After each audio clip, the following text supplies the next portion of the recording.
नमस्कार, हमारे YouTube channel Kaushik classes में आपका स्वागत है। आज हम कक्षा 12वीं का 5वां अध्याय लेकर आए हैं, जिसका नाम वीर रस के कवित है, जिसे भूषण जी ने लिखा है।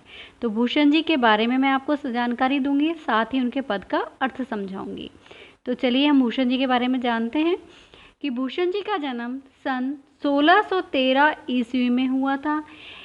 उत्तर प्रदेश में कानपुर के तिकवारापुर गांव में हुआ था। इनका मूल नाम घनश्याम था तथा भूषण इनकी उपाधि है। इनके पिता का नाम रत्नाकर त्रिपाठी था। कवि भूषण ने अपने काव्य में श्रृंगार, काव्य सरिता तथा वीर रस का अधिक प्रयोग किया है। कवि भूषण को छत्रपति शिवाजी तथा छत्रसाल महारथ के दरबार में विशेष सम्मान प्राप्त हुआ था। कवि भूषण की रचनाओं में शिवराज भूषण, छत्रसाल दर्शक, शिवा बावनी, भूषण हजारा, भूषण उल्लास आदि का उल्लेख है। इनकी सबसे ज़्यादा प्रसिद्ध जो रचना है वो है शिवराज भूषण। इनकी रचनाओं में राष्ट्रीयता की भावना, वीरता के उद्गार व ओज गुण का समावेश मिलता है। साथ ही इन्होंने देशवासियों के लिए आज भी प्रेरणादायी कविताओं का लिखी हैं। आज भी ये प्रेरणादायी हैं। तो चलिए हम इनके पदों का अर्थ समझते हैं। थोड़ा सा मैं उसका सारांश समझा देती हूँ आपको कि इन्होंने अपने काव्य में शिवाजी के बारे में लिखा है कि शिवाजी किस तरह से युद्ध के लिए प्रस्थान करते हैं तो संसार में खलबली मच जाती है और धूल के गर्द से सूर्य के तारे जैसा दिखाई देता है, समुद्र थाली में रखे पारे की तरह प्रतीत होता है। और जब औरंगजेब के दरबार में जाते हैं तो जब इनका सम्मान नहीं किया जाता तो किस तरह से क्रोधित होते हैं। साथ ही इसी इनके काव्य में अधिकारों के बारे में भी बताया है कि किस तरह से एक बड़े का अधिकार छोटे पर होता है। तो वो चीज़ें इन्होंने अपने काव्य में लिखी है। तो चलिए हम अर्थ की तरफ देखते हैं। साजी चतुरंग सेन अंग में उमंग धारी। साजी का मतलब है यहाँ सजाकर, और चतुरंग का मतलब है चारों तरह की सेनाएं, जो कि हाथी, घोड़ा, पैदल, रथ आदि से हैं। और अंग मतलब शरीर के अंदर, और उमंग को धारण मतलब उल्लास को, धारी मतलब धारण कर कर कि सजाकर और चतुरंग सेना अपने शरीर में उमंग को धारण कर कर चल रही है। सरजा शिवाजी जंग जीतन चलत। यहाँ कहा गया है, सरजा एक उपाधि का नाम दिया, शिवाजी की उपाधि के लिए कहा गया कि वो युद्ध को जीतने के लिए चलते हैं। भूषण भनत नाद बेहद नगारन के, कि वो कह रहे हैं भूषण मतलब आभूषणों के लिए कहा गया है कि आभूषणों को धारण किए। युद्ध के समय कौन से आभूषण होते हैं कि लोहे के वो पहने हुए होते हैं, और उनके लिए कहा गया है कि ढाल लेकर अपने अस्त्रों को लेकर चल रहे हैं।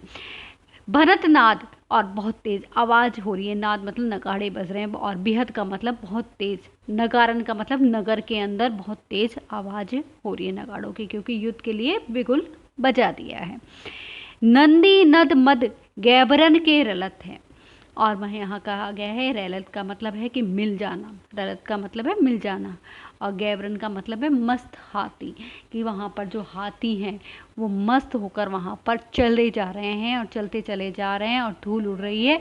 तो उस समय ऐसा प्रतीत हो रहा है कि जो बड़ी बड़ी नदियाँ हैं वो कि अपने बहाव कर ले जाएंगी, नदी नाले बहते हुए चले जाएंगे। तो यहाँ पर उन्होंने एक तरह से उल्लेख किया है कि गली के अंदर वो चले जा रहे हैं उस रास्ते में, और वो नदियाँ बहती चली जा रही हैं, ऐसा दिखाई दे रहा है हाथियों के चलने पर। हेल फेल खेल भेल खलक में गेल गेल है। तो यहाँ पर कह रहे हैं कि खेल बेल का मतलब है खलबली मच गई है, और गेल गेल का मतलब रास्ते के अंदर, कि जब वो इकट्ठे होकर चल रहे हैं, सब एक दूसरे के साथ चल रहे हैं, पैदल भीड़ के कारण हाथी घोड़े सब पे, तो वो एक दूसरे से टकराते हैं तो उसमें खलबली मच जाती है और गली गली में सेनाओं का शब्द गूंज रहा है। गजन की ठेल पेल सेल उछलत है। तो यहाँ पर कहा गया है कि सेल का मतलब पर्वत से कहा गया है, और कि वहाँ पर चारों तरफ से ऐसा प्रतीत हो रहा है कि जब ये सारी सेनाएं चल रही हैं और हाथी वहाँ पर चल रहे हैं अपनी मस्त होकर, तो उस समय ऐसा दिखाई दे रहा है कि वो बड़े बड़े पहाड़ों को भी उखाड़ देंगे, क्योंकि इतना उल्लास, इतना मन में उन्होंने धारण करा कि हमें युद्ध जीतना है। तारा सो तरनी धुरी धार में लगत जिमी है।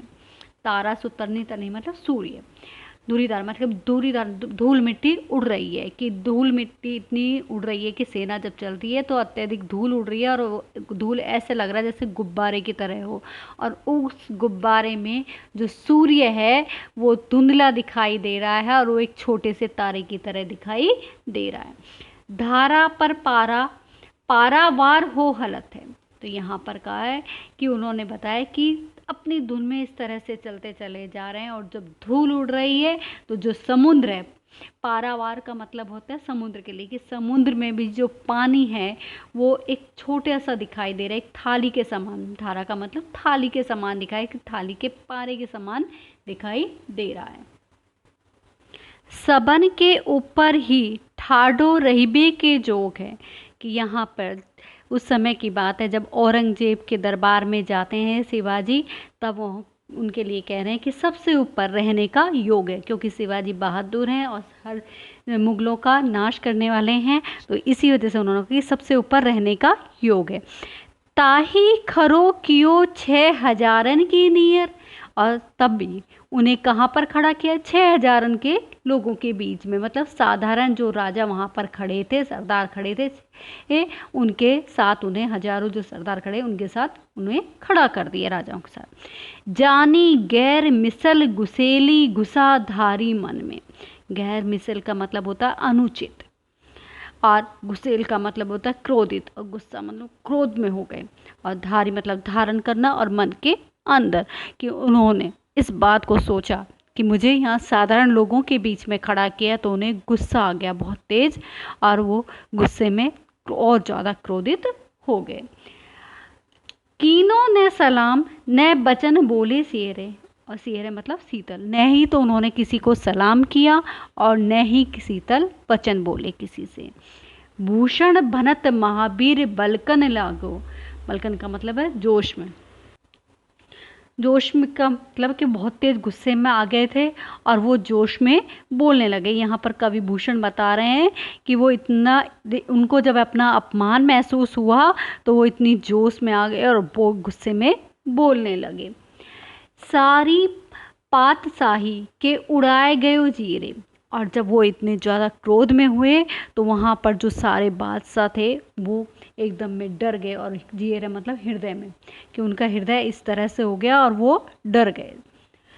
तमकते लाल मुख सिवासो निरखी है, क्योंकि उस समय जब वो क्रोधित हो रहे थे और इतना ज़्यादा क्रोध हो गया था उनके, तो चेहरा उनका कैसा हो गया था? लाल हो गया था। किसका? शिवाजी का चेहरा पूरी तरह से गुस्से में तमक के कारण लाल हो गया था, और इसके कारण जो वहाँ सारे बादशाह बैठे हुए थे, राजा बैठे हुए थे, वो डर गए। साय मुख नौरंगो सिपाही मुख पीरो, कि यहाँ कहा गया साय मुख नौरंग, कि मतलब उनका जो औरंगजेब था उनका, उसका मुंह कैसा हो गया?